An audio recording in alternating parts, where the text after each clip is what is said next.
উদউনি আস্তাজিব লাকুম কোরআনের কথা, আর দুআউ মুখুল ইবাদ হাদিসের কথা। সব একেবারে একে চাক ছুরি দিয়ে জবাই করে এখন কয় মুনাজাত নেই। আরে মুনাজাত তো সব জায়গায়, কাঠ গড়ায় দাঁড়ায় কয় মাননীয় আদালত, কি মুনাজাত নেই? লালন সার মাজারে কি খায়? গাঁজা খাইও কয়। ডুবায়ে ভাসাইতে পারো মুনাজাত করতেছে, তাইতে তোমায় ডাকি আমি ইলাহি আল মিন গো আল্লাহ বাদশাহ আলম পানা তুমি। ওরাও মুনাজাত করে, কিন্তু মুনাজাত করে না কিছু ভূতে ধরা মোল্লা। আমরা যে নবী পেয়েছি সমস্ত নবীদের ইমাম নবী ইমামুল হোসেন, সেই নবী আমাদের, বলেন আলহামদুলিল্লাহ। সামান্য নূরের তাজল্লি দেখে হযরত মুসা আলাইহিস সালাম তো 2 ঘন্টা বেহুশ ছিল, পাহাড় পুড়িয়ে ছাই হয়ে গেছে। আর আমার আপনার নবী সশরীরে 1-2 বছর না 7 বছর, কোথায়? নাকি তুল পাহাড়ে? স্বয়ং একেবারে আল্লাহর আরশে মুআল্লায়। চিৎকার করে বলুন আলহামদুলিল্লাহ।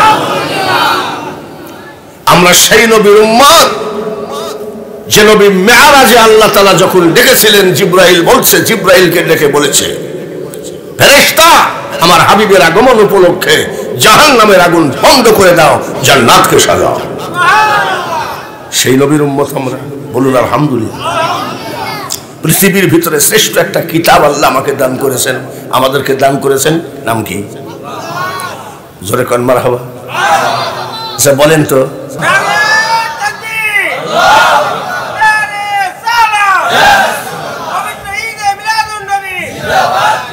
ওরা যেভাবে দান করেছে, আর আমার 50 বস্তা সিমেন্ট বার করতে লেগে ঘাম ঝরে যায়। মা বোনেরা কিছু টাকা পাঠাইছেন, বলেন আলহামদুলিল্লাহ।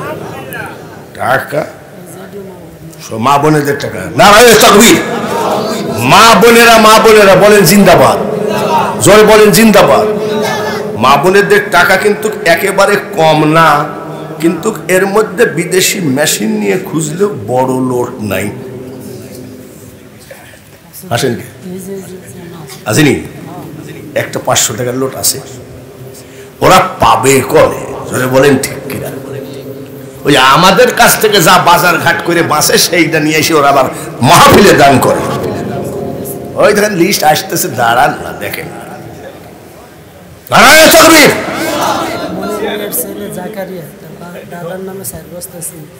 মনির মিয়ার ছেলে জাকারিয়া 4 বস্তা সিমেন্ট দাদার নামে, জোরে বলেন আমিন।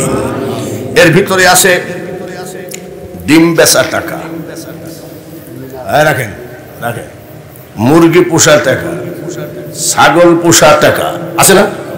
মেয়েদের টাকা তো এরকমই, পান সুপারি খাওয়ার টাকা, স্বামীর পকেট থেকে না না না না, স্বামীর পকেট থেকে চুরি হয় না, ওটা হয় মহাব্বত। আমি ঘুমাই আছি তো আমার স্ত্রী, আমার ছোট ছেলে বলছে আব্বু ঘুমাই আছে, আম্মু 200 টাকা দাও তো। আমি ঘুমাই আছি, তাই জামা আছে ওখানে, আমি ঘুমাই আছি। আমার পকেটে হাত দিয়েছে আমার বউ, তো আমি আমার বউ কয় নাক টেনে ঘুমাও, আবার পকেটে হাত দিলে টের পাও কেমনে? আমি মানুষ টাকা কামাই দিনে, আর আমি টাকা কামাই 15,000 টাকা গাড়ি ভাড়া দিলে, রাস্তা খরচ, খানা বিল, রাস্তা কত কিছু দিলে আর কয় টাকা থাকে। এর মধ্যেও আল্লাহ ভালো রেখেছে আলহামদুলিল্লাহ। স্ত্রী রে খবরদার, পকেট সব যা ইচ্ছা তাই তুমি জমির কাগজপত্র সব নাও, কিন্তু পকেটে হাত দিবা না। আমি ভাত পানি দিয়ে গিলে খেতাম, তরকারি স্বাদ লাগতো না। আমার শরীরে হাড় গুলা যাইতো 2 মাসে। যাওয়ার সময় 1 ব্যাগ কাপড় চোপড় নিয়ে গেছি, আসার সময় 8 ব্যাগ। জোরে বলেন কয় ব্যাগ? 8 ব্যাগ। বলে হুজুর কিসের? 18 জন ইহুদি আমার হাতে হাত দিয়ে মুসলমান হয়েছে, ওরা অনেক কিছু আমাকে দিয়েছে। 8 ব্যাগ এয়ারপোর্টে আসলাম। এয়ারপোর্টে টলি ঠেলার মতন ক্ষমতা আমার নাই, শরীরে কিচ্ছু নাই। ইহুদি রাষ্ট্রে আমার খাই শান্তি লাগে নাই। আর ওরা খায় বেশি শুকনা খাবার, আর সব খাবারের সাথে মাখন মিশানো। ইফতারিতে চুলা নাই, বড়া নাই, কিছু নাই। জানার বাসে বাড়ি আসলাম। আমার 2 ছেলে আর 1 মেয়ে। বাড়ি আসলাম, ছেলেরা যদি বলতো আসসালামু আলাইকুম আব্বা, তোমার শরীরে তো কিছু নাই, 6 মাস রেস্ট নাও, ওয়াজ করা লাগবে না, এরকম বললে শান্তি বাবার লাগে কি লাগে না?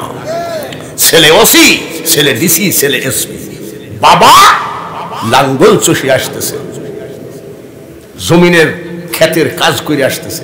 এসপি আর ডিসি ছেলে এক বদনা পানি নিয়ে যদি বাবা কাদাটা ধুয়ে দিত, দোয়া কি গাছে ধরে নাকি? দোয়া কি পাইতো না? আমি চিন্তা করলাম যে আমার 2 ছেলে মেয়ে কিছুই বললো না, যে আসসালামু আলাইকুম আব্বা, তোমার এত কষ্ট। আচ্ছা ঠিক আছে। ঘরের ভিতরে ঢুকলাম, আমার স্ত্রী একটা বিস্কুট আর একটা চা দিল। বড় ছেলে ছোট ছেলেকে বলছে তুই যা, ছোট ছেলে বড় ছেলেকে বলছে তুই যা, মেয়েটাকে বলছে তুই যা। খালি ভাই ছেলেরা ধাক্কা ধাক্কি করে। আমি তখন বুঝতে পেরেছি ওর বাপ না খেয়ে মারা যাক। ওরা কি চায়? 8টা ব্যাগের, জোরে কও, 8টা ব্যাগে ওর বাপ না খেয়ে মরে যায়। আমি আবার বললাম যে লে তোর চাবি লেগে একটা। তখন সবার হাতে মোবাইল আসে নাই, ধনীদের হাতে। একটা ইহুদির ছেলে মুসলমান হয়ে আমাকে একটা মোবাইল উপহার দিয়েছিল। মোবাইল ওই যে সেই এন্টিনা বলা। ছোট ছেলে নিচে, বড় ছেলে ঠাস করে চড় মারছে। ছোট ছেলেটা কাঁদতেছে, ও আব্বা মোবাইল কার? সব তোদের, আমার কিছু নেই। আমি মাল কামাই আর ফাটাফাটি করে। জোরে কও, আমি লন্ডন থেকে মাল কামাই আনছি আর ফাটাফাটি করে কারা? আমার বস আদিছে। ওরা মারামারি করে আর আমি চা খাচ্ছি আর গান গাচ্ছি। চিনে নে তোরা পনারে ওরে বুঝো মনা, এ সংসারে কেউ নাই আপন জনা। আমার বউ বলছে তুমি 2 মাস পরে এত কষ্ট করে, তোমার গায়ে হাড় মাংস কিছু নাই, একটু রেস্ট নিপাতে গান গাইছ কেন? আমি বউরে গান আমি গাই না, তোর ছেলেরা আমাকে গাওয়ায়। মাল কামাই আমি আর ফাটাফাটি করে কারা? জোরে কর। 2 মাস পরে খাওয়া দাওয়া করে স্ত্রীর পাশে শুনলাম, চুপ করে আসি, কাপ ধরে আসি। বক্তা মানুষ দেখি, ওরা তো চাবি নিয়ে মারামারি করলো, মোবাইল নিয়ে মারামারি করলো, আমার শরীরের দিকে একটু তাকাইলো না। আমার বউ কি বলে দেখি তো, চুপ করে আসি। কিছুক্ষণ পর আমার বউ বলতেছে 2 মাসে কত টাকা পাইছ?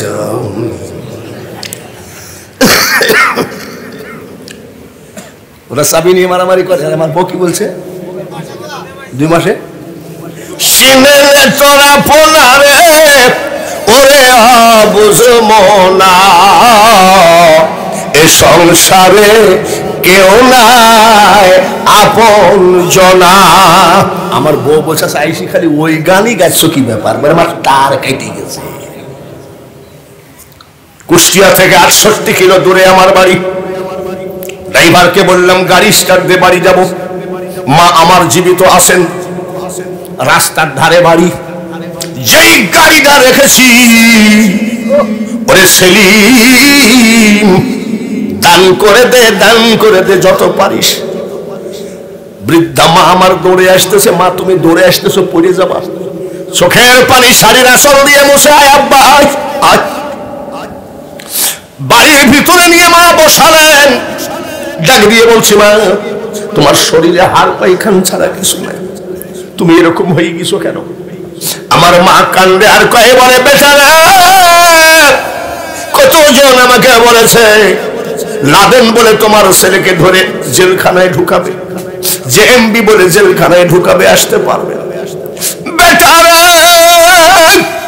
আমি তোর মা 2 মাস শুধু যাই না মাঝে চোখের পানি ফেলেছি, একটা নাইট আমি তোর মা ঘুমায় না।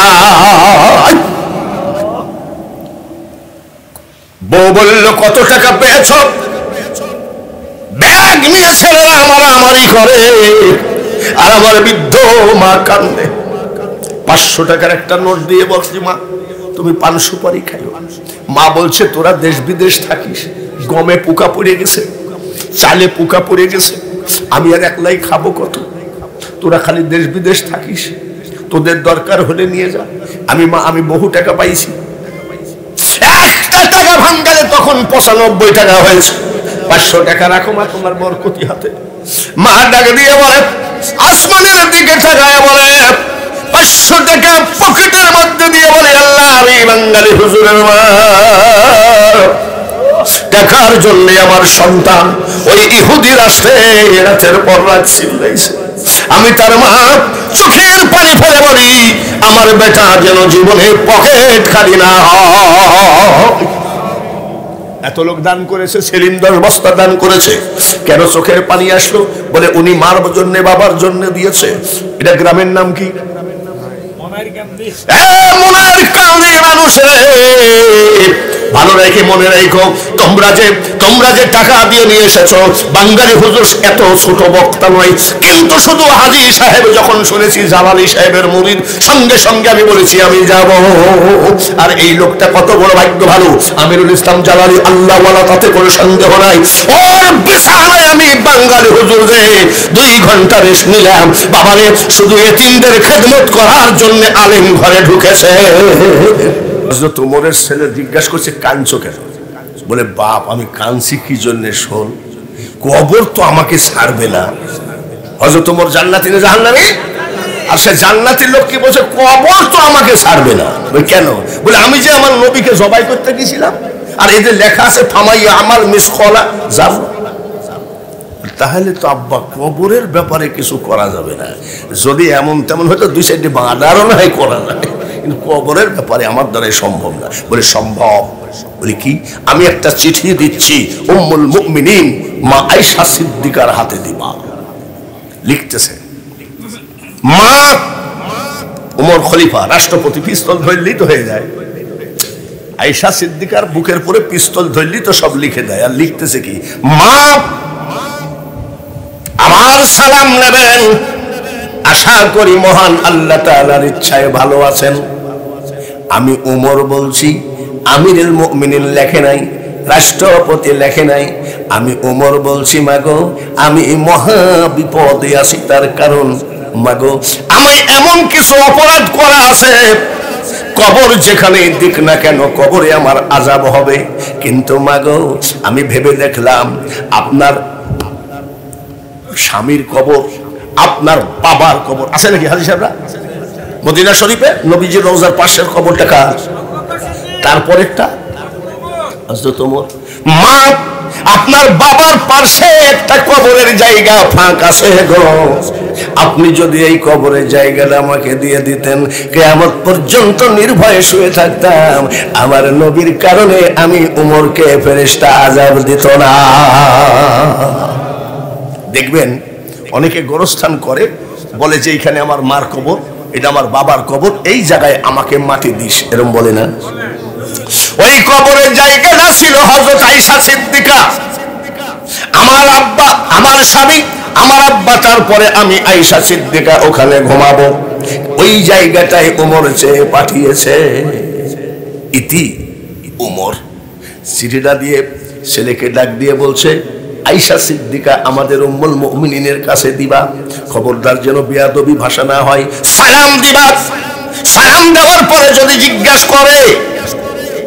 জিজ্ঞাসা করে তোমার বাবার নাম কি, খবরদার রাষ্ট্রপতি, আমিরুল মুমিনিন, খলিফা বলবা না, খালি বলবা ওমর। খাপের থেকে হযরত ওমর তলোয়ার বের করেছে, তলোয়ার তোর জন্য রাখলাম। ছেলে বলছে, আব্বা তলোয়ার রাখলা কেন? যদি শুনি নবীর স্ত্রী আয়েশা সিদ্দিকার সাথে কোন রকম বেয়াদবি ভাষা ব্যবহার করেছিস, খোদার কসম আমি তোর বাবা এই তলোয়ার তোর জন্য আমি মানতি করে রাখলাম। ঠিক আছে, বেয়াদবি হবে না। গেছে, আসসালামু আলাইকুম। বলছে, বাবা তুমি কে? বলছে, মাগো আমার বাবার নাম ওমর। বলে, কেন এসেছো? বলে, আমার আব্বা চিঠিটা দিয়েছে। চিঠিটা পড়তেছে, মা আমার সালাম নেবেন, আশা করি মহান আল্লাহ তাআলার ইচ্ছায় ভালো আছেন। আমি বড় গুনাহগার গো মা, পৃথিবীর যে কোনো জায়গায় কবর দিলে আমাকে ছাড়বে না, আমাকে ছাড়বে না। তাই এই জায়গায় কবর দিলে আমি ওমর নিশ্চিন্তা ভাবে ঘুমায়ে থাকতে পারবো, ফেরেশতা আমাকে আযাব দেবে না। ওগো মা, একটু দয়া করে দিলে আমি খুশি হব। এতে ওমর, মা আয়েশা সিদ্দিকা চিঠিটা পড়ে আর কান্দে, চোখের পানি চিঠির উপরে পড়ে। হযরত ওমরের ছেলে খাপের থেকে তলোয়ার বের করে ফেলাইছে। মা আয়েশা সিদ্দিকা বলছে, এই ছেলে তলোয়ার বের করলা কেন? বলে, মা আপনার চোখের পানি দেখে আমি তলোয়ার বের করেছি। বলি কেন? বলে আমার বাবা যদি চিঠির ভিতরে কোন রকম বেয়াদবি ভাষা ব্যবহার করে, খোদার কসম এই তলোয়ার আমার বাবার জন্য মানতি করলাম। খাপের ভিতরে রাখো, এমন কোন খারাপ ব্যবহার করে না। বলে তাহলে কাঁদছেন কেন? আয়েশা সিদ্দিকা বলে, বেটা রে, আমি কান্দি কেন জানিস? বহুদিনের আশা আকাঙ্ক্ষা, আমার বাবার পার্শ্বে, আমার স্বামীর পার্শ্বে আমার বাবা, আমার বাবার পার্শ্বের কবরটা আমার, কিন্তু তোমার বাবা ওই কবরটা চেয়ে পাঠিয়েছে, কিন্তু আমার দিতে যে বড় কষ্ট হয়। হযরত ওমরের ছেলে বলছে, মা আমার হাও নাই নাও নাই, এটা আপনার ব্যাপার। চিৎকার করে লিখতেছে, ওমর আমার বহুদিনের আকাঙ্ক্ষা, আমি আমার বাবার পার্শ্বে, স্বামীর পার্শ্বে ঘুমাবো, কিন্তু ওমর রে, আমি মেয়ে মানুষ ঘরে বসে থাকতাম, আর যুদ্ধ বিদ্রোহ করে ইসলামকে তোমরা স্বাধীন করেছ। ওই কাফেরদের হাত থেকে আমার থেকে ইসলামের ভিতরে বেশি প্রতিদান তোমার আছে। শুধু এই কোরআনের খাতিরে আমি আয়েশা আমার কবরটা তোমার জন্য ছেড়ে দিলাম। কবরের আযাব আছে কি নাই? এ তো কেবল ওয়াজ শুরু, ভূমিকা। রাজি আছেন তো? এমন ব্যবসা অনেক আছে লাভবান, অনেক আছে লস, আছে কি নাই? আমি একজনকে বলছি, তুই কি করিস? বলে বেকার। বলে আমি 2000 টাকা দিব, সবজির ব্যবসা করবা। তো বলছে হুজুর মাপ চাই, ওটা লস আইটেম। বলে কেন? সবজি আজকে নিয়ে গেলাম, হয়তো 10 কেজির ভিতরে 3 কেজি বিক্রি হলো, রাতারাতি 7 কেজি শেষ। কথা ঠিক কিনা? তাহলে আমরা লাভবান ব্যবসা চাই না লস ব্যবসা চাই? ঠিক তো? লাভবান ব্যবসা করেছেন নূরে মদিনা হাফিজিয়া মাদ্রাসা। কিয়ামত পর্যন্ত আমার এই বাচ্চা ছেলেরা কোরআন তেলাওয়াত করবে, এই কোরআনের আওয়াজ কিয়ামত পর্যন্ত আপনার মা বাপের কানে পৌঁছবে। তাহলে ব্যবসাটা ভালো কিনা? ভাইরা, খুব সুন্দর সুন্দর ওয়াজ উপহার দেওয়ার চেষ্টা করব ইনশাআল্লাহ। কিভাবে আমাদের দেশে এখন ওয়াজ হলো, এক বক্তা আর এক বক্তাকে চিমটি মারা, আর একজনকে কাফের, আর একজনকে বলবে ও মাওলানা বেদাত, মাজারগুলো ভেঙে দাও, পুড়িয়ে দাও, মানে ভাবি আলাদা, মনে হয় বাংলাদেশের ও এক লাই লাপিত। এইসব বক্তা না, মানুষের চোখ দিয়ে পানি ঝরতে হবে। মা বাপ অপেক্ষা করে আসে যে আমার সন্তানগুলো আমার পাশে এসেছে। জোরে বলেন ঠিক কিনা? বাবাজিরা, আপনারা কি চান আপনার মা বাপের এই গোরস্থানের পাশে কিয়ামত পর্যন্ত এই মাদ্রাসাটা থাক? তাহলে এই ব্যবসাটা না লাভ না লস? জয় কর। তাহলে লাভের ব্যবসা করার জন্য আমি মাত্র ওয়াজ করবো, রাত 1টাও বাজতে পারে, 2টাও বাজতে পারে, কেবল 11:30 বাজে। তাহলে এখন কম করলে তো 1.5 ঘন্টা আছে। জোরে বলেন ঠিক কিনা? তো আমি বক্তা কিন্তু ওই যে আন্দাজে আরেকটা ওয়াজ ধরেছি ওই কাশপুর ব্রিজের কাছে, আর এসে বলবো যে আমার ডায়াবেটিস, আমি তাড়াতাড়ি দেন। ও না, আমি আরামে শুয়ে আছি, আমাকে যখন দিবেন তখন দিবেন। আপনারা দাওয়াত দিয়েছেন, এইসব বক্তা আমি না। আপনাদের আশেপাশে আমি আসি, অনেকে আমাকে চেনেন, অনেকে আমাকে বোঝেন। আমি ওয়াজ করব, দোয়া করব, চোখের পানি ঝরায়ে থুয়ে চলে যাব। আল্লাহ তাআলা যেন ব্যবসা নাই, চাকুরি নাই, অভাব, সবাইকে যেন আল্লাহ এই মিলাদুন নবীর তারিখে, মিলাদুন নবীর চাঁদের বরকতে সবার জন্য মুনাজাত কবুল না করা পর্যন্ত, যারা মাটিতে বসে আছেন, যারা চেয়ারে বসে আছেন, একটা মানুষ কেউ যেন আল্লাহ তাআলা মাহফিল থেকে বের না করে, দোয়া কবুল না করা পর্যন্ত। সবাই বলেন আমিন। আপনারা কি চান কোরআন বাঁচুক? জোরে কোন? কোরআন বাঁচলে সংসদ বাঁচবে, কোরআন বাঁচলে মাদ্রাসা, পীরের দরবার সব বাঁচবে। আপনাদের কাছে আমি অনুরোধ করব, একটা মাত্র 15 মিনিট ঘড়ি ধরে একটা লোক আছেন, আজকে এই 9 বার কাবা জিয়ারত করা, 31 বার আজমির শরীফ জিয়ারত করা, আর জীবনটাই ওয়াজের ভিতরে মুসাফির আছি। একটা লোক আছেন এই মাদ্রাসায় আপনি 20,000 টাকা দিতে পারবেন, মার নামে 10,000 আর বাপের নামে 10,000। খবরদার এইবার চিন্তা করবে চল যাই বাড়ি যাই ওয়াজের কাম সারা না। মা টাকায় আছে, বাবা টাকায় আছে। মা জীবিত থাকলে ওষুধ ডাক্তার দেখানো লাগতো, বাবা জীবিত থাকলে ওষুধ ডাক্তার কাপড় চোপড় কত কিছু দেখানো লাগতো। একটা মানুষ কি হাত তুলতে পারে? এই মাদ্রাসার যে বিল্ডিংটা হচ্ছে 10,000 টাকা 20,000 টাকা কেউ যদি পারেন, আমি তার জন্য আমার এই 78 বছরের হৃদয় নোংরানো দোয়া আমি করে যেতে চাই। বহু টাকা বহু দিকে চলে গেল, ডাক্তারে নিয়ে গেল, উকিলে কোর্টের বারান্দায় নিয়ে গেল, পুলিশে না, পুলিশে টাকা নেয় না, ভুলে গেছে। সবাই টাকা নিয়ে গেল। মা বাপের জন্য কি 20,000 টাকা কুরবানি করা যায় না নাকি? মিলাদুন নবীর চাঁদ, যে চাঁদের জন্ম না হলে পৃথিবী হতো না।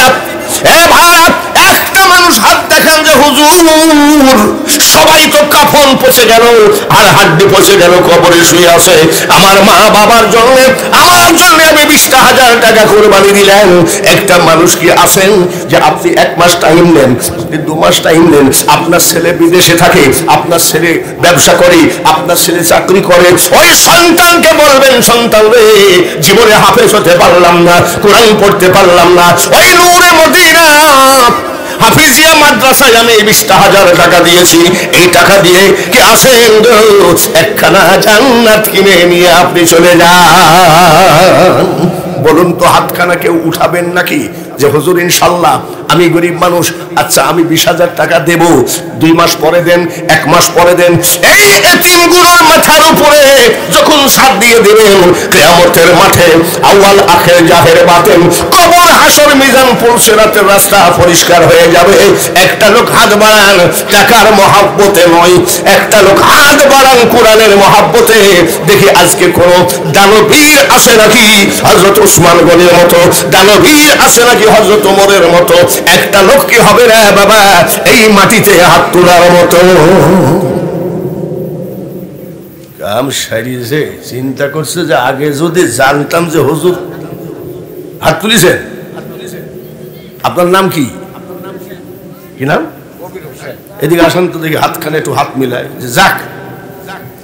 আমাকে যদি আপনি ঘাড়ে ধাক্কা দিয়ে ফেলাই দেন তাও কোনো লজ্জা শরম নাই, কিন্তু নবীর ঘর মাদ্রাসার যে সর্বপ্রথম হাতখানা তুলেছে নাম কি?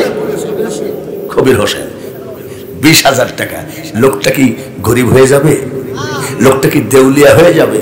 দান করলে এটা যেন হাজি পড়া হিসাবে কবুল হয়ে যায়, ঘরে ঘরে যেন আল্লাহ হজ করায়। সবাই বলি আমিন। যারা হজ করেছেন মসজিদে কুবা নাম শুনছেন? নাম শুনছেন? এটা মসজিদে কুবা নবীজির নিজের হাতের তৈরি মসজিদ। সুবহানাল্লাহ। জায়গাটা এক ইহুদির জায়গা, নবীজি সয়েজ পছন্দ করেছেন। ওই লোকটাকে যাই বলতেছে, বাবা আপনি হয় মুসলমান হয়ে দান করেন আর না হয় বিক্রি করেন, আমি ওখানে মসজিদ বানাবো। ইহুদির বাচ্চা কি বলছে জানেন? আজান মিয়া দেখার গরম দেখাতে আসছেন। নবীজির মুখটা খুশি না বেজার? বেজার হয়ে বসে আছে। হযরত ওমর রাদিয়াল্লাহু তাআলা আনহু এসে বলছেন, হুজুর আপনার মুখটা বেজার কেন? বলে বাপুরে আমি একটা মসজিদ তুলবো আমার শখ, কিন্তু ওই ইহুদি আমাকে ধমক দিয়ে বলল টাকার গরম দেখাইয়েন না। এর মধ্যে হযরত আবু বকর, হুজুর মুখটা বেজার কেন? নবী বলেন, আবু বকর ওমর আমি নিয়ত করেছিলাম ওই জায়গায় একটা মসজিদ বানাবো, কিন্তু ওই ইহুদি মুসলমানও হবে না, দানও করবে না, বিক্রিও করবে না। হযরত ওমর আর আবু বকর কয়, ইয়া রাসূলুল্লাহ, নবী গো পৃথিবীতে সব জিনিস আমরা সহ্য করতে পারি, কিন্তু আমার নবীর মুখ বেজার সইতে পারি না। দেখা যাক কি করা যায়। হযরত ওমর আর আবু বকর গেলেন ইহুদির কাছে, যাই বলছে, এই বেটা কত টাকা নেবি বল? বলে টাকার গরম দেখাইও না, এখানে মসজিদ তুলবো, বলে আমি দানও করবো না বিক্রিও করবো না। মুখটা বেজার হয়ে হযরত আবু বকর ওমর চলে আসলেন। বলে ইয়া রাসূলুল্লাহ লোকটা বেয়াদব। হযরত আবু বকর ওমর চলে গেলেন। নবীজি মুখটা বেজার করে দরবারে বসে আছেন। এমন সময় হাজির হযরতে উসমান গনি রাদিয়াল্লাহু তাআলা আনহু। হুজুর আসসালামু আলাইকুম। ওয়ালাইকুম সালাম। হুজুর মুখটা বেজার কেন? বলে বাপু বসো। ঠিকই বলিস। কি হয়েছে? এই উসমান ভালো করে শোনো, আমি ওই জায়গায় মসজিদ বানাবো, ইহুদির কাছে গেলাম মুসলমান হও, দান করো। দানও করবে না, বিক্রিও করবে না। হযরত ওমর পারল না, হযরত আবু বকর পারল না, তাই আমার মুখটা বড় বেজার। হযরত ওসমান গনি কি কয় জানেন? ঈদে মিলাদুন নবী নামাজ নেয়, রোজা নেয়, ইয়া নবী সালাম আলাইকুম করে কেন লিখা যাবে? হ্যাঁ, প্রেম কাকে বলে দেখেন। ইয়া রাসূলুল্লাহ, নবী গো, আমি উসমান একটা কথা বলতে চাই। বলে কি? আপনি জানেন আমি কোথা থেকে আসছি? বলে কোথা থেকে? বলে হুজুর আমি একটা বিজনেসম্যান, ব্যবসায়ী মানুষ। শাম দেশে যাই, সিরিয়ায় যাই, ইয়ামেনে যাই, চারিদিকে আমি ব্যবসা করি। 15 দিন 10 দিন 1 মাস পরে বাড়ি এসে হুজুর গো, আমি আমার ছেলে মেয়ে স্ত্রী পরিবারের মুখ দেখি না, আগে সর্বপ্রথম আপনার মুখ দেখি। আমি ব্যবসা করে আসি 15 দিন 1 মাস 20 দিন আমি বাড়িতে যাই না, আগে আপনার মুখ দেখি। আর আজকে দেখলাম সেই মুখ বেজা। হুজুর আপনি চিন্তা করবেন না, দেখা যাক কি করা যায়। ধনীর সাথে ধনীর প্রেম থাকে কি থাকে না? ভিক্ষুকের সাথে 10টা ভিক্ষুকের বন্ধুত্ব থাকে কি থাকে না? একটা বক্তার সাথে 20টা বক্তার বন্ধুত্ব থাকে কি থাকে না? ডাক দিয়ে বলতেছে, বলে কি যায়, এই কিরে কেমন আছিস? ওই ধনী ইহুদি, ও ধনী মানুষ, বলছে উসমান তুমি কেমন আছো? বলে তোমার এই জমিটা বিক্রি করবা কিনা? বলছি দোস্ত 3 জন কিনতে আসছে, আমি 3 জনকে তাড়াই দিয়েছি।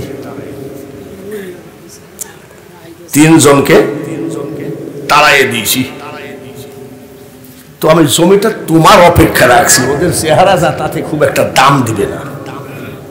উসমান গনি বলছে আমার নবীর মুখ বেজার হয়েছে, কত টাকা দিবি? আমার কলকারখানা, আমার ব্যবসা বাণিজ্য, আমার খেজুরের বাগান, আমার যা কিছুর বিনিময়ে হলে তোকে বাস। সুযোগে সদ্ব্যবহার, সুযোগে স্থাবর অস্থাবর সকল সয় সম্পত্তি ইহুদি লিখে নিয়ে জমিটা লিখে দিয়েছে। কিছু নেই, কিছুই নাই। লিখে নিয়ে এসে বলছে আসসালাতু আসসালামু আলাইকা ইয়া রাহমাতাল লিল আলামিন। মানুষ বানাইছে আল্লাহ প্রেমের কারণে,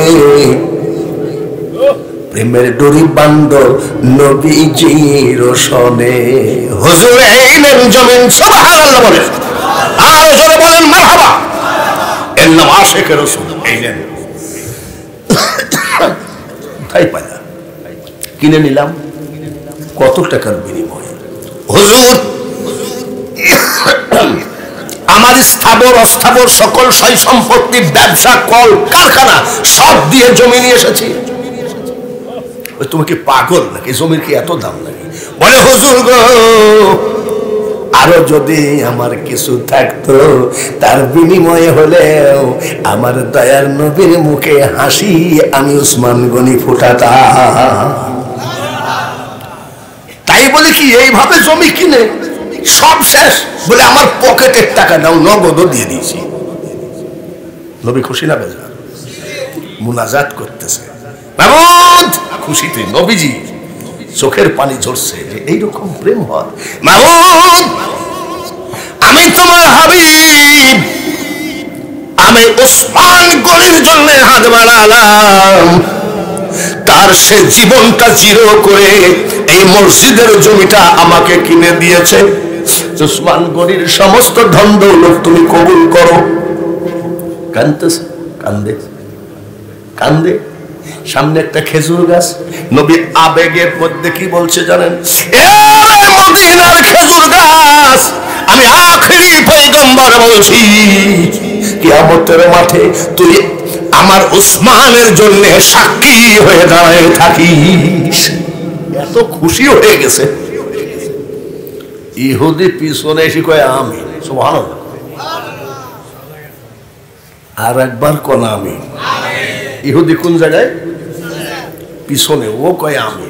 চোখের পানি নবীজির ঝরছে, উসমান গনিও কাঁদতেছে, আল্লাহ পৃথিবীর সেরা ধনী আমার উসমানকে বানিয়ে দিও, যে তার পকেটের টাকাটাও নাই, জমি জায়গা কলকারখানা সব শেষ করে দিয়েছে।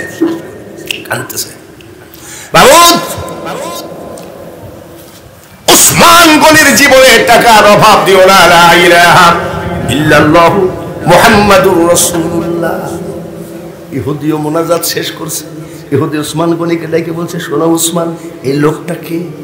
উসমান গনি কই, ওরে পাগল বন্ধু রে, ইনি আমাদের নবী, যার কারণে আমরা কোরআন পেয়েছি, যার কারণে আমরা নামাজ পেয়েছি, যার কারণে আমরা রমজানের রোজা পেয়েছি, যার কারণে আমরা আল্লাহ পেয়েছি। আমি আমার জীবন, ইন্না সলাতা ওয়া নুসুকি ওয়া মাহইয়ায়া ওয়া মামাতি লিল্লাহি রাব্বিল আলামিন, যার কাছে আমি একেবারে সারেন্ডার করেছি, ইনি আমাদের নবী। তাই নাকি? ওই শোনো, আমাদের দেশে কোনো পীরের দরবারে যদি শেখ হাসিনা যায়, এলাকার লোকজন ভিড় লাগাবে, খাঁটি ভিড়। শেখ হাসিনা যায়। ধনী যদি পীরের দরবারে যায়, আর এক ধনীও যায়, যে দোস্ত নিশ্চয়ই কিছু আছে। ইহুদি ডাক দিয়ে বলছে, উসমান, তোমার টাকার অভাব নাই, আর এই লোকের কাছে সারেন্ডার করে আল্লাহ পাইছ, কোরআন পাইছ, নামাজ পাইছ, রোজা পাইছ, তোমার নবীকে একটু বলো না আমি একটু মুসলমান হব। সুবহানাল্লাহ। উসমান গনি বলেন, ইয়া রাসূলুল্লাহ, নবী গো, আমার এই বন্ধুকে আপনি কলেমা পড়ায় দেন। উসমান গনির সামনে ওই ইহুদিকে কলেমা পড়ায় দিলেন, লা ইলাহা ইল্লাল্লাহু মুহাম্মাদুর রাসূলুল্লাহ। ইহুদি মুসলমান হয়ে গেলেন। মুসলমান হয়ে যায়, কই ইয়া রাসূলুল্লাহ, একটা প্রশ্ন করব, বলো। উসমানও মুসলমান, আমিও মুসলমান। কোরআনের ভিতরে বলছে, ইন্নামাল মুমিনুনা ইখওয়া, মুমিনগণ পরস্পর কি? হুজুর, উসমানও মুসলমান, আমিও মুসলমান। আমার যে আল্লাহ, উসমানের সেই আল্লাহ। আমার যে নবী, উসমানের সেই নবী। আমার যে কোরআন, উসমানের সেই কোরআন। আমরা দুইজন মুসলিম ভাই ভাই হয়ে এত টাকার বিনিময়ে আমি জমি বিক্রি করতে আমার কষ্ট হয়। হুজুর গো, আপনি এখন, আমিও উসমানের ভাই, উসমান আমার ভাই, মুসলমান কি কি? এই নেন, আমার ভাই উসমান গনির টাকার বিনিময়ে আমি জমি দিব না, এই জমির টাকা ফেরত দিলাম আল্লাহর ওয়াস্তে, আমি ওই জমিটা দান করে দিলাম। তৌরাত, জবুর, ইনজিল, কিতাব, তারপরে এই যে ত্রিপিটক, হিন্দুদের মহাভারত, সব যদি গোরস্থানটা কোন দিকে? গোরস্থানে যাই যদি পড়েন, একটা নেকি হবে নাকি? যেরকম হবে। ধরেন আমাদের দেশে একটা এমপি আছে এবং উনি গায়ক ছিলেন, গায়িকা মমতাজ, নাম শুনে নাই কেটা, তাই না? এই দেশে যদি গান করতে এসে মমতাজ মারা যায়, আর যদি বলে এই গোরস্থানে কবরটা দিয়ে দাও, মমতাজের কবরের কাছে যাই যদি আমি গান ধরি, আয়াত কোরআন পড়ে শুধু নাম ঠিকানা জানতে পাই, মানুষ ছাড়া আল্লাহর কোনো গতি নাই। এটা কিন্তু মমতাজের গান। মমতাজের আরো গান আছে, মারিফত কি চিনির রসগোল্লা ওরে মোল্লা, এটা কিন্তু মমতাজের গান। যদি না বাইর করতে পারি, এই একখান, এই একখান বলে, হুজুর এত কি করেন? আমি একটা ছোটখাটো হলেও তো বক্তা, এইসব ডকুমেন্টস রাখা লাগে না। গোরস্থানে যাই যদি গান গায়, 14 বার অজু করলাম, কয়বার? 14 বার অজু করে যদি যাই গান গায়, বেদে নাই যার রূপরেখা, পাবে সামান্য কি তার দেখা। একটাও নেকি হবে নাকি? আরো জোরে বড় লাগবে, হবে না। বিশ্বের ভিতরে আন্তর্জাতিক ভাষা হলো কোনটা বলেন তো? ইংলিশ। আন্তর্জাতিক ভাষা কোনটা? 14 বার রুজু করে যদি গোরস্থানে যাই পড়েন ABC নাকি হবে কয়টা? ভাই বহু কষ্ট করে আসছি সেই কুষ্টিয়া জেলা দৌলতপুর থানা, একটু কথা কন, নাকি হবে কয়টা? একটাও। 30 লক্ষ শহীদের রক্ত দিয়ে বাংলার জমিনকে স্বাধীন করেছি। 2 লক্ষের মা বোনের ইজ্জত গেছে এই বাংলাকে স্বাধীন করতে। বাংলা আমার ভাষা, বাংলা আমার মায়ের ভাষা। এই জায়গায় যদি কোনো বক্তা নেতা পীর বাংলাদেশের বাংলা ভাষার বিরুদ্ধে বলে, সে হবে আসামি হিসাবে রাষ্ট্রদ্রোহী। আর রাষ্ট্রদ্রোহী আসামি হলে তাকে কতল করা ওয়াজিব। খুব কষ্টের বাংলা, ঠিক কিনা? যদি যাই বলেন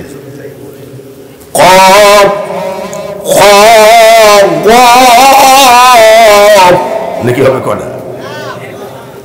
একটাও যদি বলেন, ঠিক কিনা? আর যদি গোরস্থানে যান, ওযু না থাকলেও যদি শরীর পাক থাকে, শুধু পড়বেন আলিফ লাম মিম। আল্লাহু আকবার বলে চিৎকার করার জন্য বলি নাই, বলেন নাকি হবে কয়টা? চিৎকার করে বলেন সুবহান। এর নাম কি? পবিত্র কোরআন। আর সেই হাজী সাহেব আপনারা সবাই করেছেন সেই কোরআন শরীফের ফ্যাক্টরি। কোরআন শরীফের কি বলে? হুজুর কোরআন মাদ্রাসাকে কোরআন শরীফের ফ্যাক্টরি কইলেন কেন? যেখান থেকে কোরআনের হাফেজ জন্ম হয় সেটাই তো ফ্যাক্টরি, ঠিক কিনা? তাহলে আপনারা কি চান যে এই ফ্যাক্টরিটা কিয়ামত পর্যন্ত থাক? আজকে সিরাজগঞ্জ থেকে ছেলেরা পাগড়ি পেয়ে গেল, এই মাদ্রাসা থেকে কত আলেম বের হবে, তারা তামাম পৃথিবীব্যাপী কোরআনের দাওয়াত দিবে। তাহলে আপনাদের এক মুষ্টি চাউলের কাজ কিয়ামত পর্যন্ত জিন্দা থাকলো, এটাকে বলা হয় সদকায়ে। আমি যে মাদ্রাসা থেকে হাফেজি পড়েছিলাম, জায়গির ছিলাম আমি, ওই দেশে প্রধান বক্তা হয়ে ওয়াজ করতে গেছি। জায়গির মানে 2 ছেলে ওয়াজ শুনতেছে, সেই ছোটবেলায় ছিলাম, পুরা হয়ে লেগেছি বক্তা হয়ে। ওই ছেলে 2টা কাঁদতেছে। আসার মাহফিল থেকে নামার পরে পায়ে সালাম করে বলছে, ভাইজান ভালো আছেন? আমি, তোমরা কেনা এত লোক কাঁদতেছে না, তোমরা কান্দো কেন? কি বলছে জানেন? ভাইজান এই গাবতলী মাদ্রাসায় বহু ছাত্র ছিল। আমার আব্বা আপনাকে আমার বাড়িতে জায়গির রেখেছিল। মা যদি খাবার বেড়ে দিত, আমরা 2 ভাই আপনাকে খাবার দিতাম, খেয়ে মাদ্রাসায় যাইতেন। আজকে আপনার ওয়াজ শুনে বুঝলাম আমার বাবার টাকা বিফলে যায় না। তাই বলি, হাজী সাহেবের এইসব ব্যাপার দেখি মাদ্রাসার মধ্যে বসি, একটা গান মনে পড়লো। গানটা বলবো নাকি? হাজী সাহেবের এইসব কারবার দেখে আমার একটা গান মনে পড়লো। আগের বক্তা তো গান বলেছে, তাই তো একটু বললে অসুবিধা কি? এ দুনিয়া দেখতে সুন্দর, ওরে হাজী সাহেব শুধু মায়ার ঘর। আইসো একা যাইবা একা, কিসের অহংকার রে বন্ধু, কিসের অহংকার। 20টা ছেলের জামা কাপড়, খাবার দাবার। এমন হাজী সাহেব আছে ব্যাংকে টাকার অভাব নাই, কিন্তু বাড়ির দরজায় লেখা আছে কুকুর হইতে সাবধান। আমি, হাজী সাহেব আপনার বাড়িতে কুকুর হইতে সাবধান, কারণটা কি? বলে শোনেন, ভিক্ষুক বর্তমানে এত বাড়া বেড়ে গেছে, 8 আনা করে দিলে ডেলি 30 টাকা 25 টাকা ভিক্ষা দেওয়া লাগে। যার জন্য বাড়ির গেটে রেখেছি কুকুর হয়ে সাবধান। ওই দিন থেকে আমার বাড়িতে ভয়ে একটা ভিক্ষুক ঢোকে না। সরিষার তেল দিয়ে, খাঁটি সরিষা, ভেজাল না, খাঁটি সরিষার তেল দিয়ে পীরের পা ঘুষতে ঘুষতে যদি পীরের পা হাড় হাড্ডি ক্ষয় হয়ে যায়, জান্নাত পাবা না। আবার তাবলিকের গাঁটটি বুসকা সাপল কুদাল দা বঠি হাঁড়ি পাতিল ডেক ডেকচি চামচ এই সব নিয়ে যদি মসজিদে মসজিদে বেড়াও, জান্নাত পাবা না। দুইটা কাজ করলে জান্নাত আল্লাহ দরজা এই মুহূর্তে তালা খুলে দেবে। বলুন কয়টা কাজ? এই দুইটা কাজ হলো স্রষ্টার ইবাদত। মা খালাকাতুল জিন্না ওয়াল ইনসা ইল্লা লিয়াবুদুন। মওলার ইবাদত, স্রষ্টার ইবাদত আর সৃষ্টির সেবা, এই দুইটা কাজ করলে জান্নাতের ভয় তোমার না।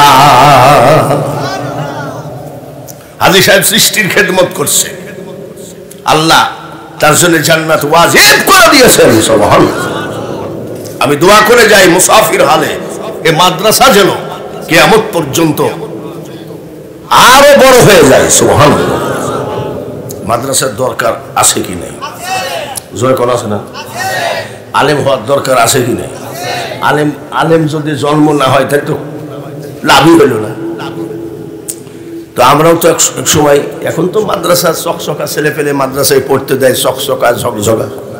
আমরা যখন মাদ্রাসায় পড়েছি তখন দিত কুন্ডা, ন্যাংড়া, টেরা, কানা, তারপরে গাছের থেকে পড়ে একটা পা প্যারালাইসিস হয়ে গেছে, এইসব দিত।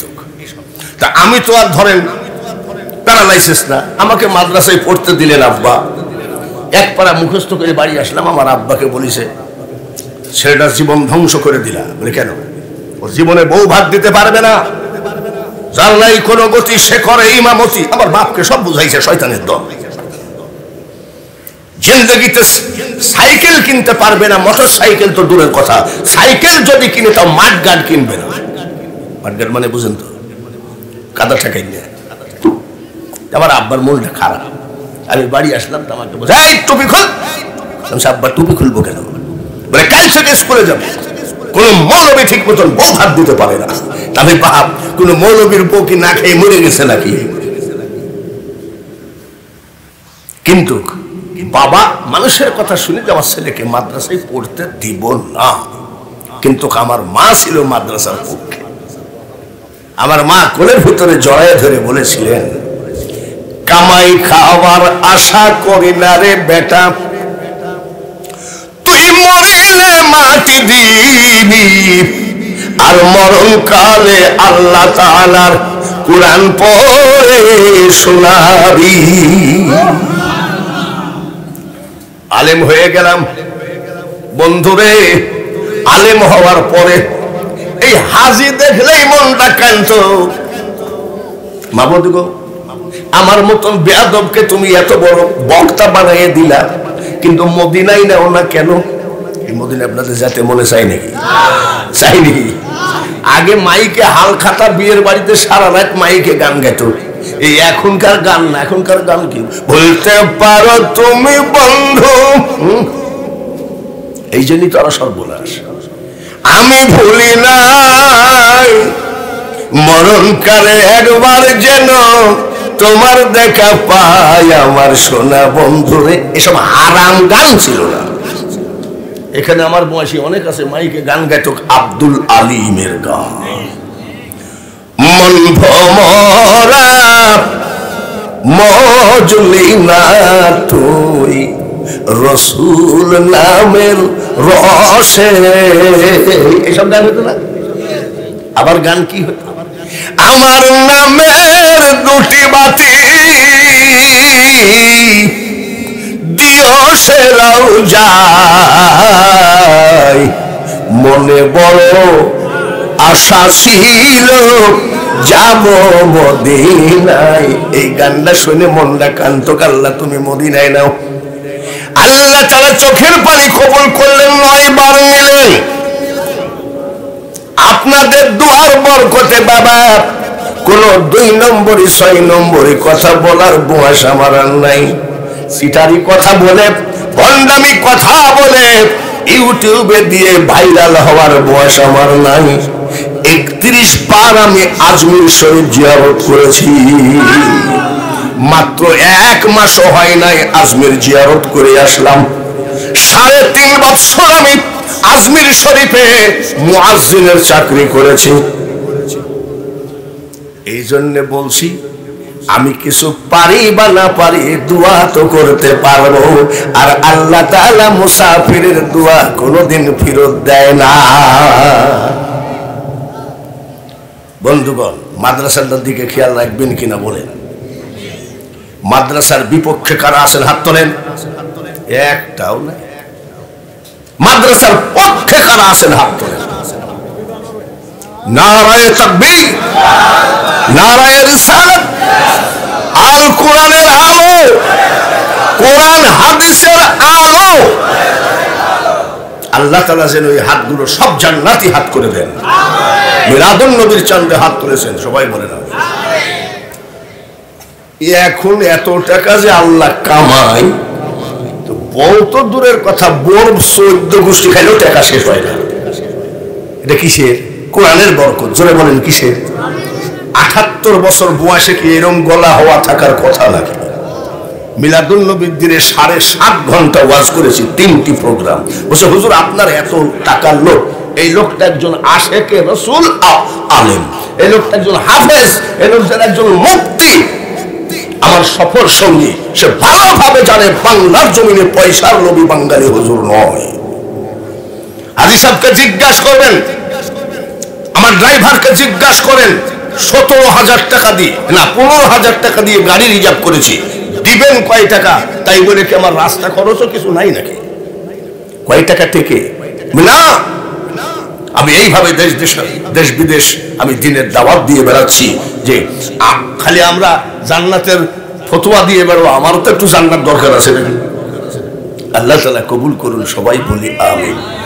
নবীজির জন্ম বৃত্তান্তর আলোচনা জালালী সাহেব করেছেন। এইবার আমি যে আলোচনা করছি, এই মাদ্রাসার ছেলেগুলো যখন রাস্তা দিয়ে হেঁটে যায়, আল্লাহ তাআলা একদল ফেরেশতাকে বলে ওদেরকে পাহারা দিয়ে রাখো,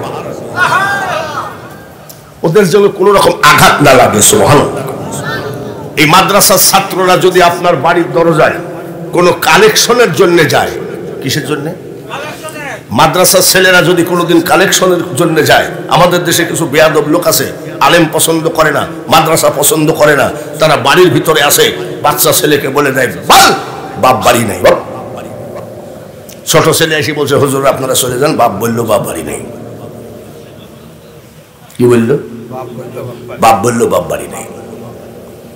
ভালো করে মনে রাখবেন, মুসলমান এরা কোরআনের সন্তান, এরা সর্বক্ষণ কোরআন নিয়ে ব্যস্ত থাকে।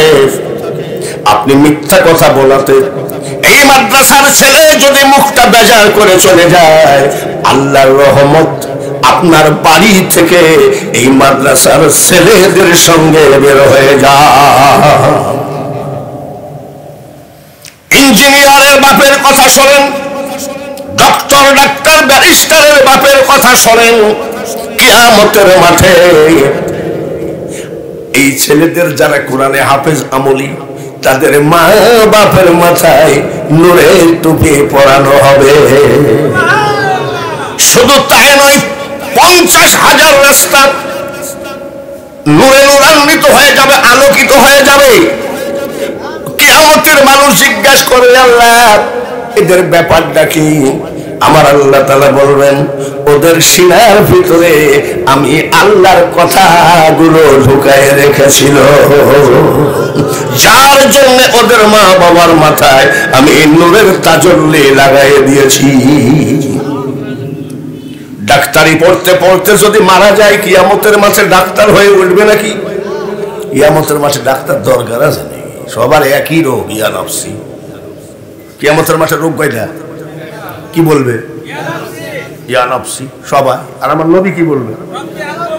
আল্লাহুম্মা ইয়া রাব্বি হাবলি উম্মতি। কিয়ামতের মাঠে ইঞ্জিনিয়ার পড়তে গিয়ে মারা গেলে ইঞ্জিনিয়ার হয়ে উঠবে না? ওখানে তো পদ্মা ব্রিজ নাই, ইঞ্জিনিয়ার কি হবে? কিয়ামতের মাঠে ব্যারিস্টার দরকার নাই, ব্যারিস্টার হবে নবী মুহাম্মদুর রাসূলুল্লাহ সাল্লাল্লাহু আলাইহি সাল্লাম।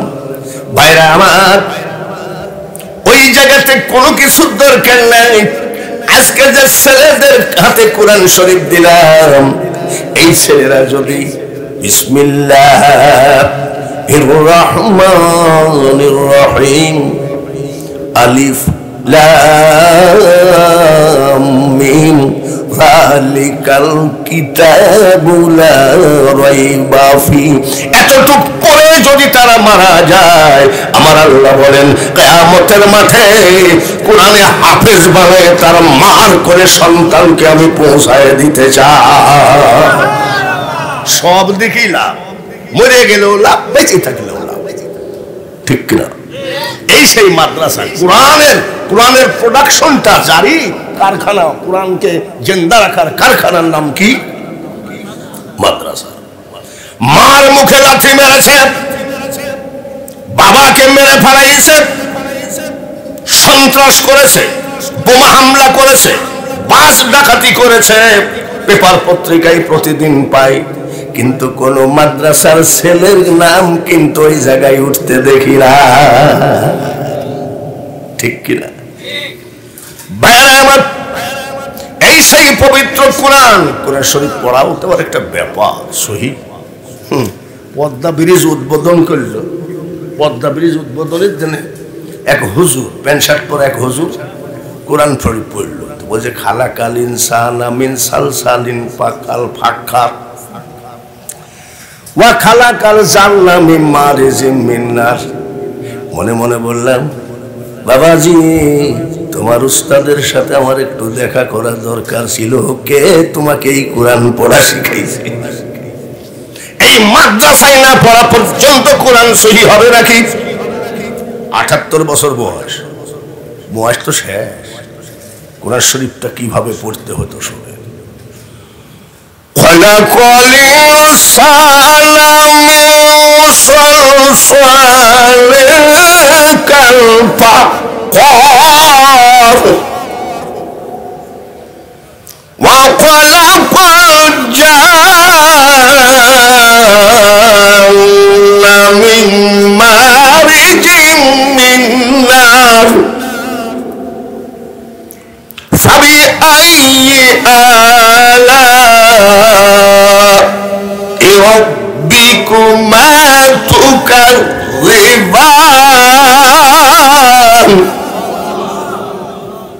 বুড়া হয়ে গেছে, একটু ভুল হতেও পারে, আল্লাহ মাফ করবে, তবে অত ভুল এখনো নাই। তাহলে মাদ্রাসার দরকার আছে কিনা? সাতক্ষীরা এক জায়গায় ওয়াজ করতে গেছি, আমার একটু লেট হয়ে গেছে, সাতক্ষীরা রাস্তা ভাঙ্গা, সভাপতি দাঁড়ায় আছে রাস্তা, আমি যেই গাড়ির থেকে নেমেছি বলছি, আপনি বক্তা না তক্তা? বলে আমি সভাপতি। প্যান্ডেলটা ভেঙে চুরমার হয়ে গেল, এত লেট কেন? ভাই রাস্তা ভাঙ্গা। বলে উঠেন প্যান্ডেল। প্যান্ডেলে উঠে ধুলা বালি, ৪-৫ ঘন্টা রাস্তা গেছি, ভাঙ্গা রাস্তা। ভাই একটু চাটা খাওয়াবেন না? তো আপনার কপালে চা নাই, উঠেন তো। আমি বাবা কড়া সভাপতি, খুব তেজি সভাপতি। আমি বসলাম, কার দয়া হলে এক কাপ চা নিয়ে এসে দিল। এখন তেলাওয়াত করতে করতে আর চা খাওয়া যায় না। আমি বললাম, বাবাজি কেউ কোরআন তেলাওয়াত করার মতো আছে? মানে একটু কোরআন তেলাওয়াতটা করলে আমি চাটা খাতাম, কথা কয় না। আমি বাবা একটা কোরআন তেলাওয়াত করার মতো কেউ আছে নাকি? এক লোক কয়, আমরা কোরআন তেলাওয়াত করবো, তোমাকে কামলা দিতে ডাকিছি কেন? তার মানে কোরআন তেলাওয়াত করার মতো ওই মাল ওই এলাকায় নাই। আমি বাবা গজল বলতে পারো? একটা ছেলে বললো যে পারবো। যাক, তুই গজল বলতে বলতে আমি চাটা খাই ফেলি। ৭-৮ বছরের একটা ছেলে মাইকটা হাতে দিয়ে আমি ভালো একটা গজল গাও। গজল মানে কি? ইয়া দিত কোন মাদ্রাসার বলে অমুক মাদ্রাসার বলে একটা গজল বলো তো। এখনকার গজল আর তখনকার গজল তো একরকম না। ইয়াকুব নবী বাস করিতেন কেনানে, সবার চেয়ে ভালোবাসতেন ইউসুফকে। এগুলো কি গজল? এগুলো কি আল্লাহ রসুলের কথা, কোরআনের কথা যদি বলা হয় এটাকে কি বলা হয়? গজল। ছেলেটা যে গজল বললে এটাকে বলা হয় নাতে রসুল। আল্লাহ তাআলার শানে বলতে হামদ। আর বাবা একটা গজল ভালো দেখি বুঝল, সালাম দেয়। আমি সাদা মুখে দিচ্ছি আর সালাম দিয়েছি কেমন? সালাম আলাইকুম। কি বলছে? আচ্ছা বলেন তো, আমার এই মাদ্রাসার এই যে বাচ্চা ছেলেরা কি ওদের মাইক দিলে এরকম সালাম দেবে? কি বলবে? আসসালামু আলাইকুম ওয়া রাহমাতুল্লাহ। আর ওই বান্দর সালাম দিচ্ছে কি বলি? সালাম আলাইকুম। সালামের যে ভাবে মাল আবার গজল জানে তো। তাহলে সে বাবা রাখো, তুমি যে সালাম দিলে গজল জানো তো? বলে 8টা জানো।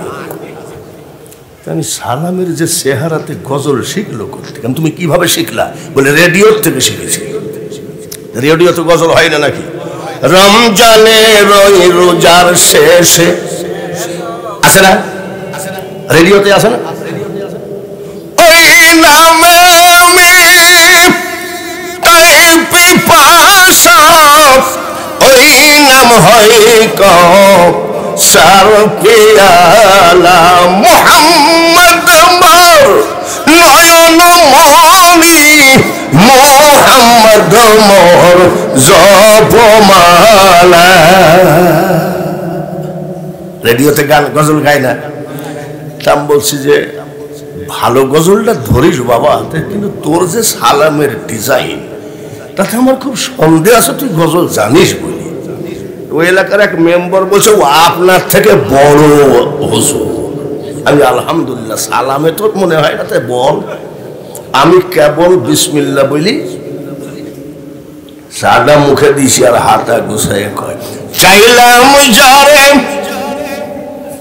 ভবে পাইলাম না। আমি কি রে কি করছে? চাইলাম যারে ভবে পাইলাম না তারে, সে এখন বাস করে অন্যের ঘরে। আমি হারামজাদা রাখ, বিয়াদব কথা। খালি আমাদের দোষ দেয়। ভাগ্য ভালো যে আমরা মাদ্রাসায় পড়েছিলাম বলে এখনো কোরআন জিন্দা আছে। কিয়ামত পর্যন্ত কোরআন জিন্দা থাকবে শুধু মাদ্রাসার কারণে। জোরে বলুন ঠিক কি? আল্লাহ তাআলা কিয়ামত পর্যন্ত কবুল করেন, সবাই বলি আমিন। গেল কোরআনের কথা, সময় তো অত নেওয়া যাবে না। এবার গোরস্থানটা কোন দিকে? এই গোরস্থানে কবরে আযাব হয় কি হয় না? জোরে কর। আচ্ছা আপনারা যে বললেন হয়, দেখছেন হয় কি করে বুঝলেন? কোরআনে হাদিসে আছে তাই? কোরআনে কবরে আযাব আছে কিনা? আমাদের দেশে একদল তরিকতপন্থী আছে, বড় বড় চুল আর মোছ রেখে কয় কবরের মধ্যে কিছু নেই। আমাদের এখানে একটা কবর কাটে, গোরস্থানে চাকরি করে, কবর কাটে। তো মদ খাইয়ে কবর কাটে। আমি কিরে তুই মদ খাইয়ে কবর কাটছি? বলে ওয়াজ করে তো মাল কামাও, একটু কবর কাটিয়ে রাখো। কিরকম?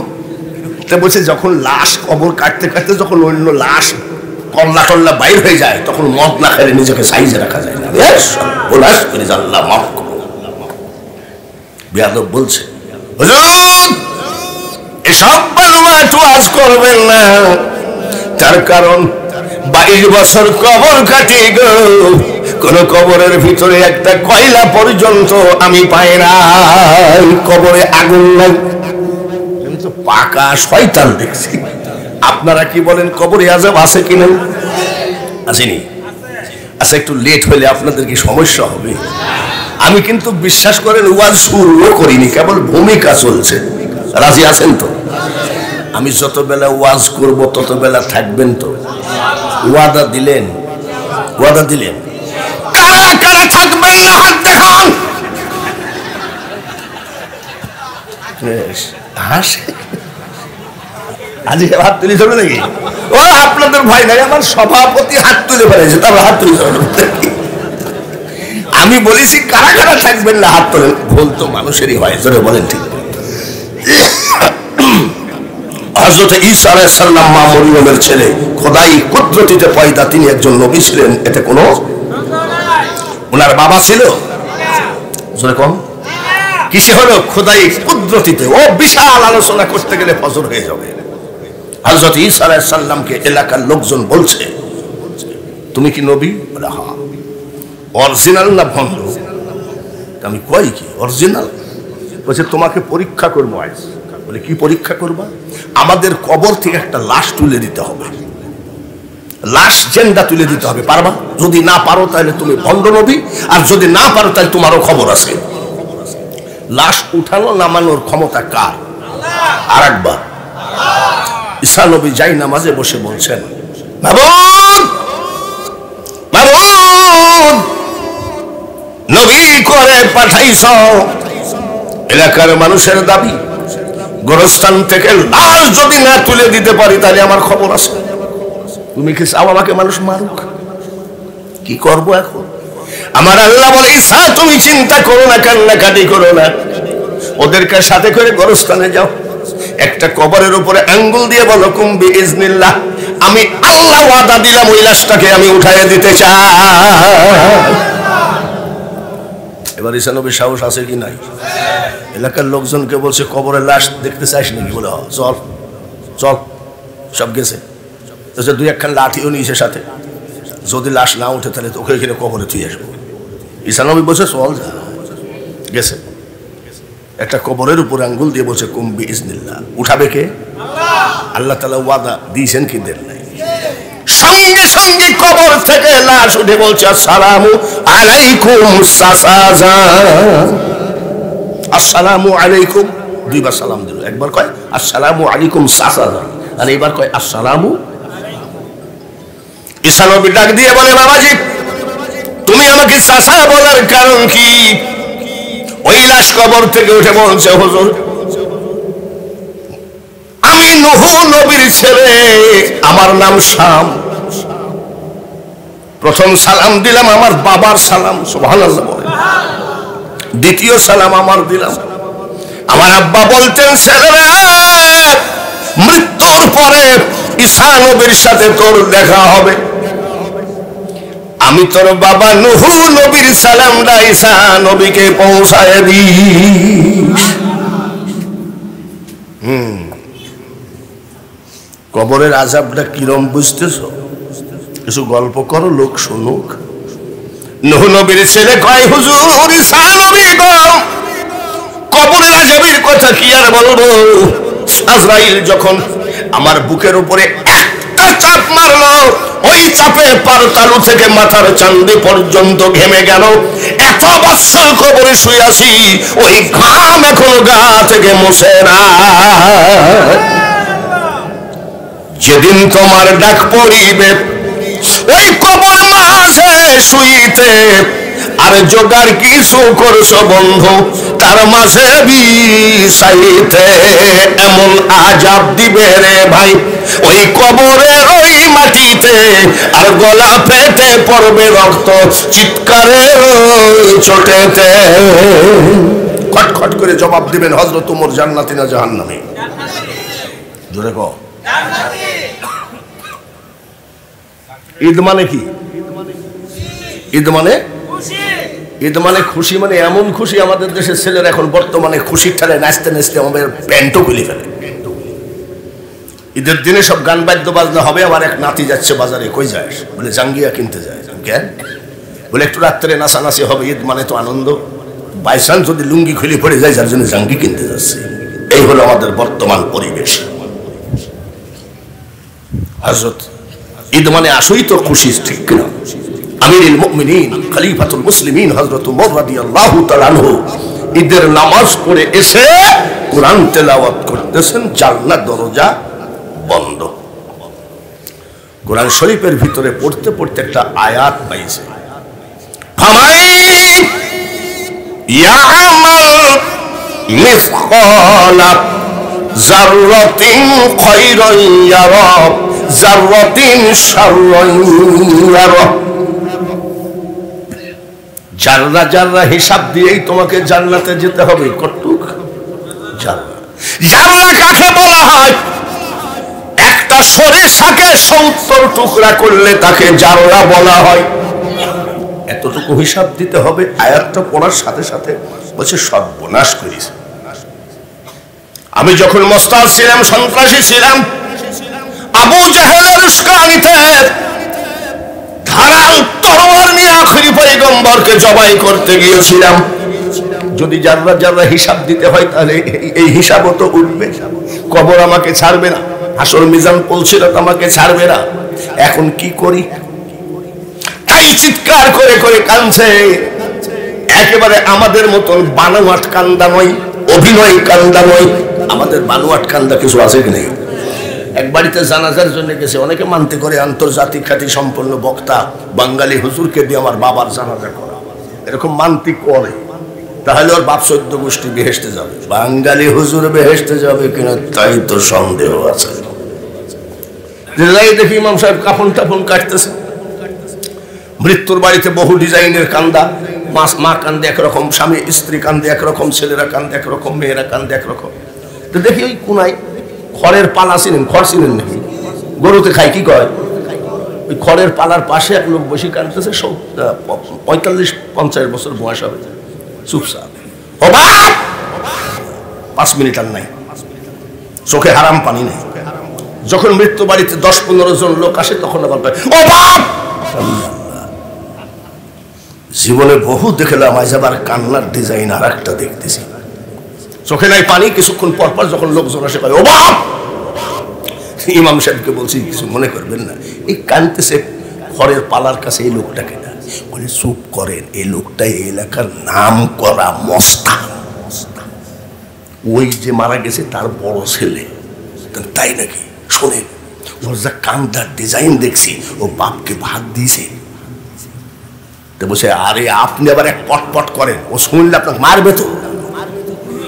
তারপর ওর বাপকে ভাগ দিয়েছে কিনা, ওর যে কান্দার ডিজাইন, চোখে নাই পানি, মাঝে মধ্যে কই ও বাপ।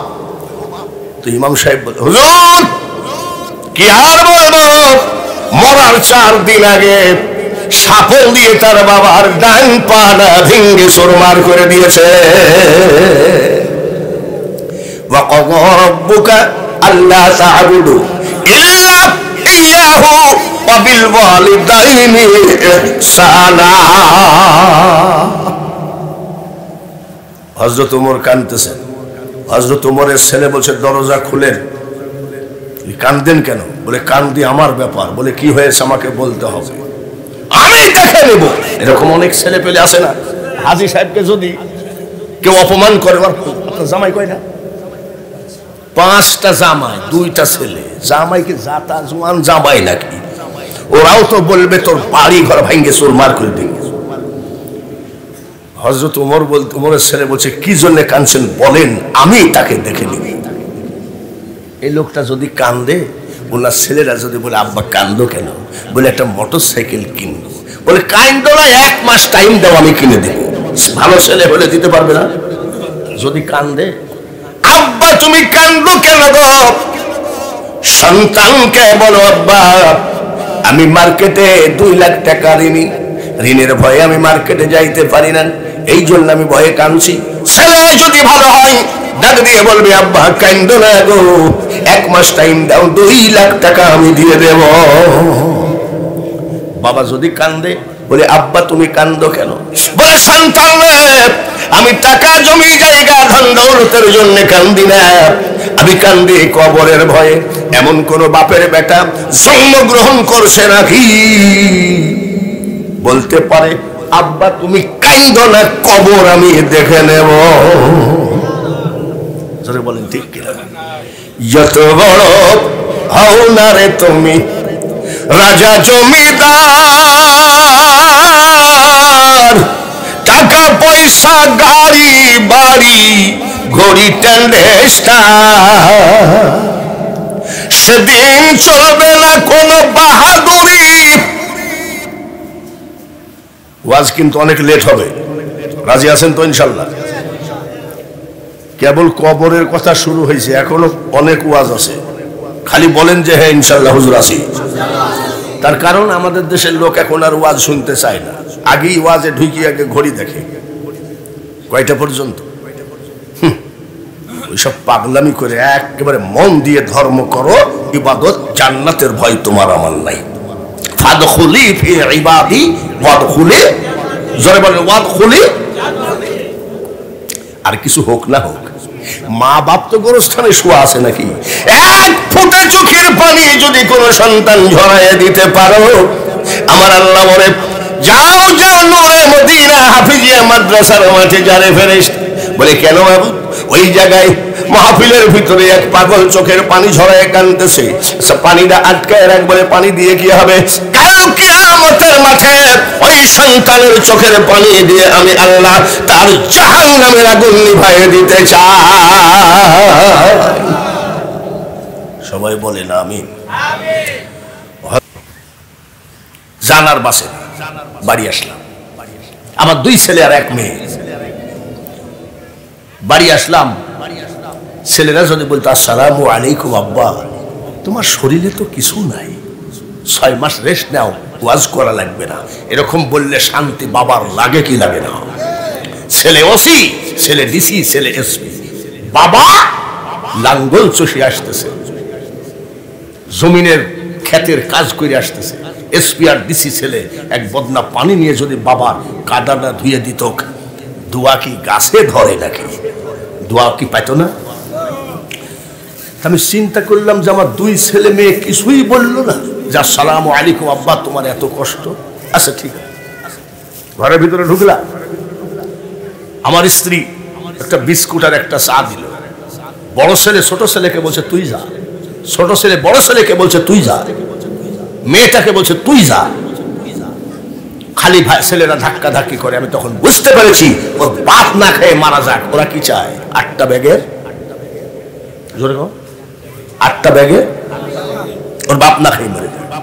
আমি আবার বললাম যে লে তোর চাবি লেগে একটা। তখন সবার হাতে মোবাইল আসে নাই, ধনীদের হাতে।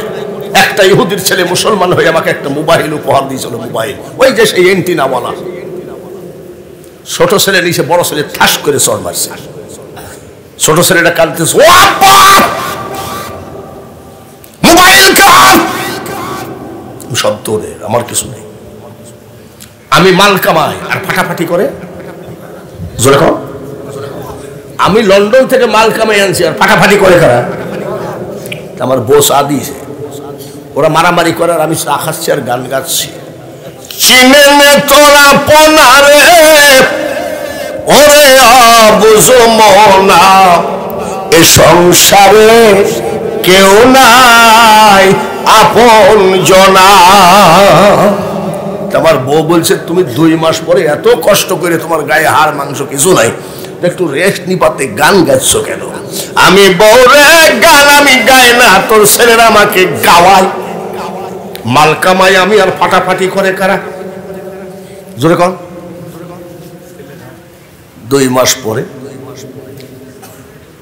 খাওয়া দাওয়া করে স্ত্রীর পাশে শুনলাম, চুপ করে আসি, কাপ ধরে আসি, বক্তা মানুষ।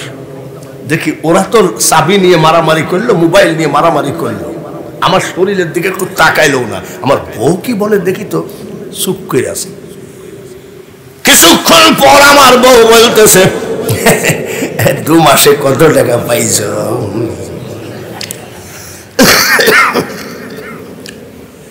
ওরা চাবি নিয়ে মারামারি করে, আমার বউ কি বলছে 2 মাসে। সিনে তোরা পোনারে ওরে বুঝো মনা, এ সংসারে কেউ নাই আপন জনা। আমার বউ বলছে আইসি খালি ওই গানই গাইছো, কি ব্যাপার? মানে আমার তার কেটে গেছে। কুষ্টিয়া থেকে 68 কিলো দূরে আমার বাড়ি। ড্রাইভারকে বললাম গাড়ি স্টার্ট দিয়ে বাড়ি যাব। মা আমার জীবিত আছেন, রাস্তার ধারে বাড়ি। যেই গাড়িটা রেখেছি, ওরে সেলিম দান করে দে, দান করে দে যত পারিস। বৃদ্ধা মা আমার দৌড়ে আসতেছে, মা তুমি দৌড়ে আসতেছো, পড়ে যাবা। চোখের পানি শাড়ির আঁচল দিয়ে মুছে আয় আব্বা আয়। বাড়ির ভিতরে নিয়ে মা বসালেন, ডাক দিয়ে বলছি মা তোমার শরীরে হাড় পাইখান ছাড়া কিছু নাই, তুমি এরকম হয়ে গেছো কেন? আমার মা কান্দে আর কয়ে বলে বেচারা কতজন আমাকে বলেছে লাদেন বলে তোমার ছেলেকে ধরে জেলখানায় ঢুকাবে, জেএমবি বলে জেলখানায় ঢুকাবে, আসতে পারবে না। বেটারা আমি তোর মা 2 মাস শুধু যাই না মাঝে চোখের পানি ফেলেছি, একটা নাইট আমি তোর মা ঘুমায় না। বউ বলল কত টাকা পেয়েছ? ব্যাগ নিয়ে ছেলেরা মারামারি করে, আর আমার বৃদ্ধ মা কান্দে। 500 টাকার একটা নোট দিয়ে বলছি, মা তুমি পান সুপারি খাইও। মা বলছে তোরা দেশ বিদেশ থাকিস, গমে পোকা পড়ে গেছে, চালে পোকা পড়ে গেছে, আমি আর একলাই খাবো কত?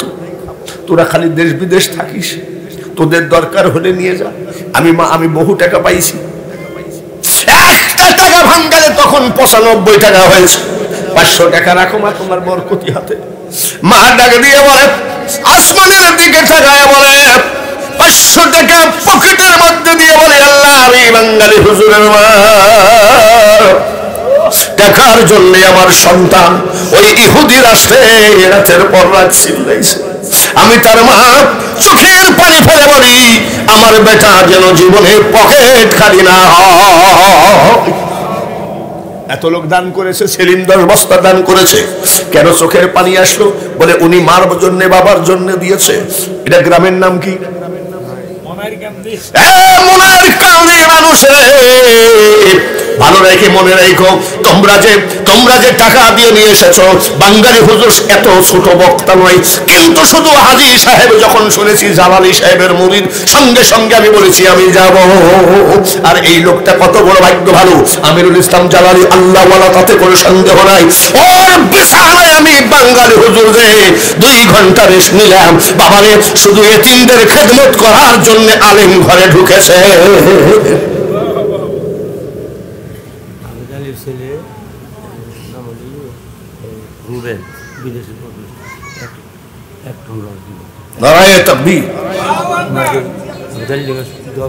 আবেদ আলীর ছেলে, আবেদ আলী মেম্বারের ছেলে, বিদেশে থাকে রুবেল, 1 টন রড দান করেছে। সরে বলে না, আর জোরে বলে না, আমি একটু চোখের পানি ফেলায় দোয়া করি। হাত তুলেন আল্লাহুম্মা আমিন, সবাই বলেন আমিন। বিদেশে বিপাকে যান ছেলে মারা যায়, পাড়া পড়শি না জানিতে জানে তার বাবার মা। আবেদারি মেম্বরের ছেলে, সাবেদারি মেম্বরের ছেলে, বিদেশের মাটিতে থাকে। 1 টন রড তোমার কোরআনকে দান করেছে। দেশের মাটিতে যদি অসুস্থ হয়, মা দেখে, বাবা দেখে, ভাই দেখে, বন্ধু বান্ধব দেখে, বিদেশের মাটিতে যদি অসুস্থ হয়, একমাত্র তুমি ছাড়া দেখনেওয়ালা কেউ নেই। আল্লাহ এই রুবেলকে তুমি হেফাজতে রাখো, কোটি কোটি টাকার মালিক বানিয়ে মার সন্তান মার কোলে পৌঁছায় দিও। আল্লাহ রুবেলের আব্বা অসুস্থ অবস্থায় আছে। মাবুদ গো, আমি মূর্খ হলেও তো প্রধান বক্তা, আমি বিশ্বাস করি ডাক্তার রোগী বাঁচাইতে পারে না, ডাক্তার রোগী মারতে পারে না, একমাত্র মারনেওয়ালা বাঁচানেওয়ালা তুমি। তুমি রুবেলের বাবাকে রোগ মুক্তি দিয়ে দাও। লা ইলাহা ইল্লাল্লাহু মুহাম্মাদুর রাসূলুল্লাহ। আজকের সুযোগটা একটুখানি গ্রহণ করে নেন। আধা মন রড দেন, 20 কেজি রড দেন। ওই বলে 20 কেজি রড কোন মাপের রড লাগবে? 20 কেজির টাকা দিয়ে আসেন। একটুখানি হলেও উম্মতে মুহাম্মদী হয়ে আপনার জন্য নবীজির নাতি একেবারে আপনার আমার জন্য কারবালায় যদি জবাই হতে পারে, একজন যদি বিষ খেতে পারে, ভাইরা কেন্দেছেন কাঁদছেন কিয়ামতের মাঠেও, যে নবী উম্মতি করে কাঁদবেন, সেই নবীর কোরআন মাথার রক্ত তায়েফে ফেলানো, সেই কোরআনের ঘরকে 20 কেজি রড দিবেন কেটে হাত তোলেন, 1 মণ রড দিবেন কেটে হাত তোলেন। ভাইরা আমার বন্ধুরা, নেকি আসমান দিয়ে উড়ে না, নেকি মানুষ হয়ে মানুষের কাছেই নেকি ঘুরে। নাজমুলের মা 5 বস্তা সিমেন্ট, আল্লাহ সবাই বলে না আমি। 100 কেজি রড, নাম কি? জোরে বলেন মারহাবা। নবীকে সব থেকে দান করেছিলেন কেলা? মা খাদিজাতুল